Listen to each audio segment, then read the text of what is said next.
ಜನಗಳ ಅಧಿಕಾರಗಳನ್ನ ಕೀಳ್ತಾ ಇದ್ದೀರಾ ನೀವು. ಯಾಕೆ ಇವೆಲ್ಲ? ನಾಳೆ ನೀವು ಅಪೋಸಿಷನ್ ಅಲ್ಲಿ ಬಂದಾಗ ನಮ್ ಚಂದ್ರಪ್ಪ ಹೇಳ್ತಾ ಇದ್ದ ಹೇಳೋಣ ಸ್ವಲ್ಪ ಅಂತೇಳಿ.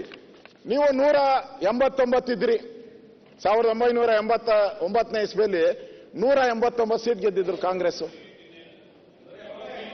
89 ಗ್ಯಾರಂಟಿ ಯೋಜನೆ ಬಗ್ಗೆ ಮಾತಾಡ್ತಿರಲ್ಲ, ಅದು ಮಾತಾಡ್ಲಿ. ಇವರು ಕತೆ ಪುರಾಣ ಬೇಕಾಯ್ದಲ್ಲ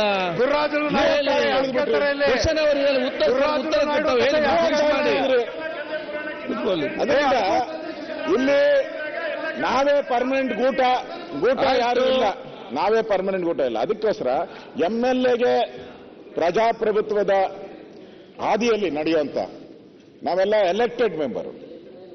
ನಮ್ಮ ಅಧಿಕಾರಕ್ಕೆ ನೀವು ಕಂಟಕ ತರಬೇಡಿ, ಯಾವುದೇ ಅಧಿಕಾರಕ್ಕೆ ಕಂಟಕ ತರಬೇಡಿ. ಅದಕ್ಕೆ ಯಾವುದೇ ಕಾರಣಕ್ಕೂ ನಾವ್ಯಾರು ಕೂಡ ನಮ್ಮ MLAಗಳು ಏನಪ್ಪ ಯಾವುದೇ ಕಾರಣಕ್ಕೂ ವಿರೋಧ ಇಲ್ಲ. ಅಧಿಕಾರವನ್ನ ಮೊಟಕು ಮಾಡ್ತಾ ಇದ್ದೀರಾ, ಅದಕ್ಕೋಸ್ಕರ ನಾವು ಯಾವುದೇ ಕಾರಣಕ್ಕೂ ಇದನ್ನ ರದ್ದು ಮಾಡಬೇಕು. ರದ್ದು ಮಾಡಿ ಅವ್ರಿಗೆ ನೀವು ಅಧ್ಯಕ್ಷ ತೆಗೆದುಹಾಕಿ, ಮೆಂಬರ್ ಮಾಡಿ ಒಂದು 5 ಜನನ ಸಚಿವರೇ, 10 ಜನ ಮೆಂಬರ್ ಮಾಡಿ, 10 ಜನ ಮೆಂಬರ್ ಮಾಡಿ. ಅಲ್ಲ, ಇವರು ಗ್ಯಾರಂಟಿ ವಿರೋಧಿಗಳು. ನಾವು ಯಾವುದೇ ಕಾರಣಕ್ಕೂ ಟ್ರೆಸರಿ ಹಣವನ್ನ ಮಿಸ್ಯೂಸ್ ಮಾಡಕ್ಕೆ, ಟ್ರೆಸರಿ ಹಣವನ್ನ ಮಿಸ್ಯೂಸ್ ಮಾಡಕ್ಕೆ ನಾವು ಯಾವುದೇ ಕಾರಣಕ್ಕೂ ಅವಕಾಶ ಕೊಡಲ್ಲ. ಕಾಂಪ್ಲಿಕೇಶನ್ ಒಂದೇ ಪ್ರಶ್ನೆ ಸರ್. ಅಧ್ಯಕ್ಷ ಡಿಸಿಎಂ ಅವರೇ, ನಾನು ರಿಕ್ವೆಸ್ಟ್ ಮಾಡ್ಕೊಂಡಿದ್ದೆ, ಅವ್ರಿಗೆ ಈಗ ಇವ್ರು ಹೇಳ್ತಾ ಇದ್ರಲ್ಲ ಅಧ್ಯಕ್ಷರೇ, ಗ್ಯಾರಂಟಿ ಸಮಿತಿಯಿಂದ ನೀವು ಅಪಾಯಿಂಟ್ ಆಗಿದ್ದಕ್ಕೆ ಯಾರ್ಯಾರು ಅಪಾಯಿಂಟ್ ಮಾಡಿದ್ರ ಅಂದ್ರೆ ಶಾಸಕರ ಅಸಮರ್ಥ ಅಥವಾ ನಿಮ್ಮ ಸಚಿವರ ಅಸಮರ್ಥ ಅಂತ ಎಲ್ಲ ಕೇಳ್ತಾ ಇದ್ರು. ಮತ್ತೆ ಇದ್ರದ್ದು ಆಫೀಸರ್ ಅಸಮರ್ಥ ಅಂತ ಕೇಳ್ತಾ ಇದ್ರು. ಪಕ್ಕದ ಬಿಜೆಪಿ ನಮ್ಮ ಮಹಾರಾಷ್ಟ್ರ ಗೌರ್ಮೆಂಟ್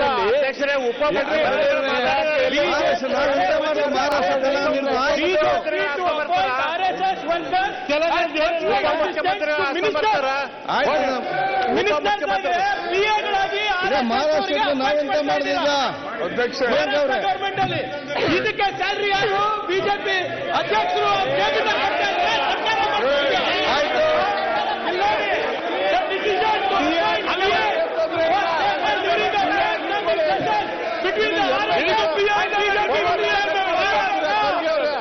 ಏನು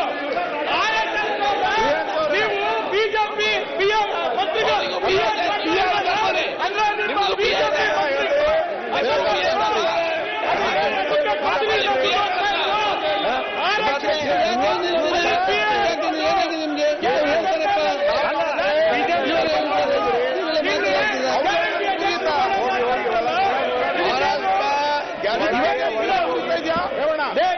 ಮಂತ್ರಿಗಳು ಒಂದು ಸ್ಪೆಷಲ್ ಆಫೀಸರ್ ದಿಸ್ ವಾಸ್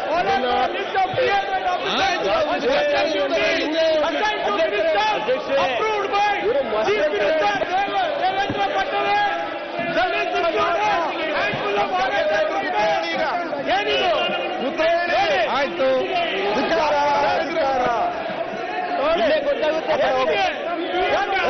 ಈಗ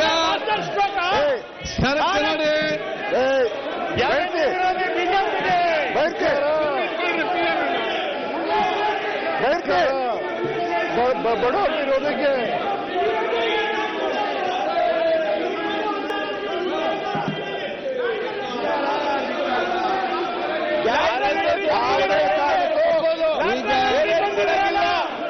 ಅದಕ್ಕೇನು ಹೇಳ್ತೀರಾ?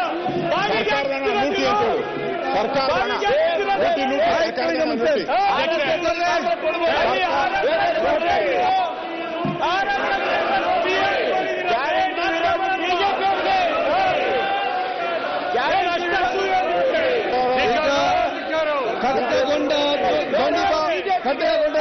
ಪ್ರಶ್ನೋತ್ತರ ಬಿಜೆಪಿ